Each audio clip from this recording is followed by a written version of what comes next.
18 août prochain se dérouleront les États généraux de la jeunesse au centre d'accueil de Poé à Bourail.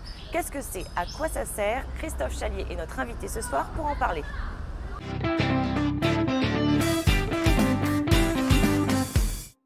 Christophe Chalier, bonsoir. Bonsoir. On vous reçoit aujourd'hui en tant que référent des États généraux de la jeunesse et du plan jeunesse de la Nouvelle-Calédonie. Il s'agit d'un très gros dossier sur la jeunesse.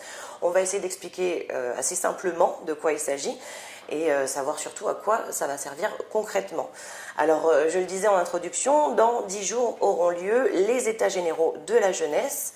Avant de faire un bilan sur ce qui a été mis en place à ce jour, Christophe Chalier, les États généraux de la jeunesse, c'est quoi?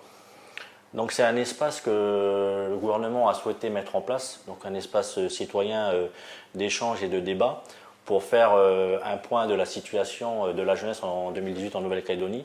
Donc mesurer effectivement quels sont les déterminants des conditions de vie des jeunes qui influencent favorablement ou défavorablement leur parcours de vie, quelles sont également leurs aspirations, leurs attentes par rapport à la société, par rapport aux institutions, et à partir de cet état des lieux, essayer de dégager des grands axes stratégiques qui vont fonder la future politique jeunesse de la Nouvelle-Calédonie. D'accord, alors qu'est-ce qui va se passer concrètement ce samedi 18 août? Donc ce samedi 18 août, c'est un rassemblement au centre d'accueil de Poé qui est prévu. Donc toute une série d'invitations ont été lancées à destination de collectifs de jeunes, à destination de représentants d'institutions, qu'elles soient provinciales, communales, également d'associations, des représentants d'autorités coutumières ou des églises.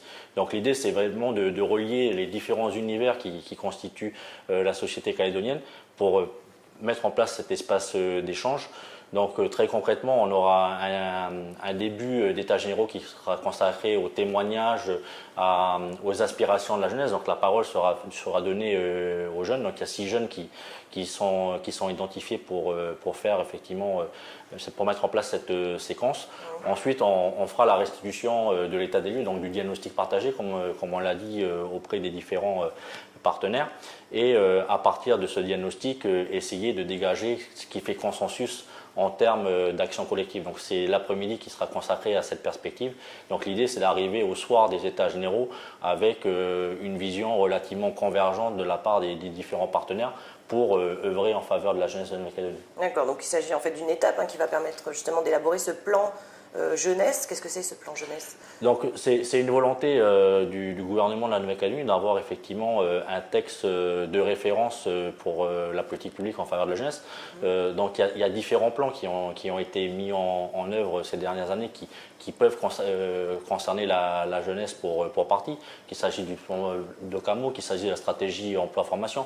Il y a aussi le projet éducatif qui est aussi structurant dans le parcours du jeune. Il y a eu dernièrement le plan territorial de sécurité et de lutte contre la délinquance. Donc l'idée c'est d'arriver à faire un lien entre tous ces plans et donner également des perspectives pour la jeunesse qui relèvent effectivement de réponses très concrètes sur leur quotidien, mais également quelque part c'est aussi le message qui permet d'enchanter la jeunesse, de donner effectivement un signe de la vivacité de la jeunesse en Nouvelle-Calédonie. D'accord. Et donc avant d'arriver aux États généraux de la jeunesse, vous devez donc faire un état des lieux de la situation actuelle et de ce que souhaitent les jeunes, comme vous le disiez. Et pour cela, vous avez organisé une vingtaine d'ateliers dans tout le pays. Ce sont des ateliers qui ont été lancés il y a plus d'un mois et dont le dernier s'est déroulé hier à Nouméa, un autre à Koné il y a quelques jours et nous y étions. Je vous propose de regarder ce reportage signé Prosper Poigou. Donc les racines, c'est tout ce qui est l'existant à l'heure d'aujourd'hui. Donc qu'est-ce qui fait que dans votre parcours de jeune, vous avez tel ou tel repère, sur quoi vous pouvez vous appuyer pour construire votre parcours en tant que jeune? Grâce à cet atelier, la cinquantaine de jeunes, divisés en 3 groupes, formulent par écrit les difficultés qu'ils rencontrent au quotidien en province nord. Ils identifient leur situation actuelle dans les racines de cet arbre, les besoins auxquels ils aspirent sur le tronc et quelles actions concrètes doivent être mises en place pour y remédier dans le feuillage. Donc les dispositifs existants, cadre à venir, province nord, province sud, ça c'est en ce qui concerne les jeunes qui partent en formation en France. Donc il y a beaucoup de jeunes qui reviennent des études de France, qui se retrouvent à rester à la tribu ou à rester à la maison, ou soit à faire d'autres métiers pour voilà. Et ensuite, les propositions, peut-être, c'est... j'ai mis où là? Voilà. Donc, qu'il y ait plus de contrats, de conventions avec les entreprises locaux ou les structures pour mieux, c'est une garantie pour le jeune quand il revient de sa formation, que ce soit en France, que ce soit au Canada, qu'il y ait une réinsertion professionnelle appropriée à sa formation qu'il a été faire. Donc, voilà. Ce qui est un peu contradictoire dans ce qu'elle dit, c'est qu'au niveau des institutions, on pousse en fin de compte le jeune à aller se former et tout, avec un contrat d'engagement de revenir servir son pays pendant 10 ans, mais qu'à contrario, en fait, on ne fait pas le nécessaire pour effectivement ouvrir les portes. Donc c'est bien. Nelson, élève au lycée Michel Rocard, apprécie cet espace de codécision. Petit à petit, l'arbre de son groupe se pare de post-it multicolores où fourmillent des propositions qui touchent plusieurs domaines. Vas-y, exprime-toi. Partout, dans les provinces, le code de l'environnement n'est pas le même. Surtout la province des îles où il n'y a rien du tout. Puis en province nord aussi, il n'y a pas grand-chose.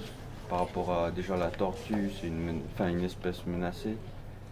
Et l'amende, elle est de 1 million et quelques, alors qu'en province sud, elle est à 1,7 million, 1,780 million. Du coup, il y a déjà une différence de 700 000 francs. Alors que normalement, ça devrait être partout pareil. Eux, ils sont dans leur bureau, les grosses têtes, on va dire, tous les politiciens, ils sont dans leur bureau et ils ne ressentent pas, ils ne voient pas ce que nous, on a besoin, ce qu'on veut pour notre pays. D'autres jeunes ont fait le déplacement de très loin, comme Jean Thialé, originaire de Touo. Il se fait le représentant d'une jeunesse sortie du système éducatif qui ne veut pas être évincée des débats concernant la jeunesse. Du coup, si moi j'ai tenu à être présent, c'est parce que moi aussi, quelque part, moi j'ai mes idées à la tribu. Il y a beaucoup de choses en fait qui touchent la jeunesse. Comme ils disent ici, elle est transversale, ça fait qu'elle touche plusieurs secteurs. Je veux dire, l'environnement, la jeunesse, elle peut toucher l'environnement comme n'importe quoi en fait. C'est la culture. Et puis voilà, c'est quelque chose qui nous concerne tous. Du coup, c'est pas il y a beaucoup de choses qui se perdent, beaucoup de choses qui changent. Ces ateliers de réflexion permettent de préparer les états généraux de la jeunesse prévus le 18 août à Poé à Bourail. À partir des contributions apportées par les participants, une stratégie et un plan d'action jeunesse du pays sera adopté en 2019. Qui étaient les jeunes qui ont participé à ces ateliers? Donc sur celui de Koné, il y a trois dynamiques qu'on a pu effectivement constater. Celle de l'association de valorisation de la jeunesse de la province Nord, donc c'est une association de jeunes qui a émergé suite aux assises de la jeunesse organisées il y a quelques années par la province Nord, donc qui est très, très impliquée effectivement dans la participation à des actions de proximité dans les communes. On a les lycéens du lycée Michel Rocard qui sont effectivement venus en nombre et qui ont pu effectivement mettre en valeur le témoignage de ces jeunes de 17-18 ans qui sont à se poser un certain nombre de questions par rapport à leur avenir. Et puis il y a tout le champ socio-éducatif qui est également mobilisé. Donc ça a permis effectivement d'avoir à la fois le témoignage de jeunes qui sont dans le cursus scolaire et d'autres plus jeunes adultes qui sont soit insérés, soit en voie d'insertion socio-professionnelle, mais en tout état de cause qui se considèrent comme des acteurs de la vie en province Nord. D'accord.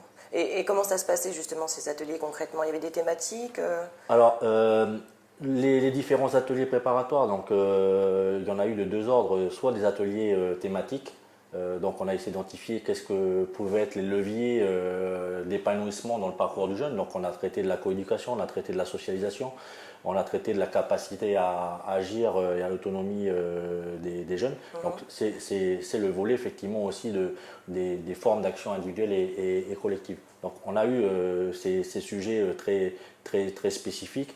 Et ensuite, on a eu des ateliers décentralisés où en fait la question c'était être jeune en province Nord, qu'est-ce que ça veut dire pour vous, quels sont effectivement ce que vous vivez au quotidien, quelles sont vos aspirations, vos préoccupations, et à partir d'objectifs de vie exprimés par les jeunes, quels étaient les leviers d'action qu'ils estimaient effectivement légitimes à mettre en œuvre. Donc soit effectivement c'est des leviers d'action qui relèvent très concrètement de leur environnement immédiat, soit ce sont quelque part des formes de revendications exprimées à destination des institutions. Donc en ce qui concerne l'atelier de Koné, ça a été plutôt cet atelier sous forme, enfin on appelle ça des ateliers d'idéation, donc d'expression de besoins qui ont été mis en œuvre. Et on a vu effectivement des jeunes très dynamiques et enthousiastes à exprimer effectivement leur aspiration. D'accord. Alors je le disais, le dernier atelier s'est déroulé hier à Nouméa. Quel bilan est-ce que vous faites aujourd'hui?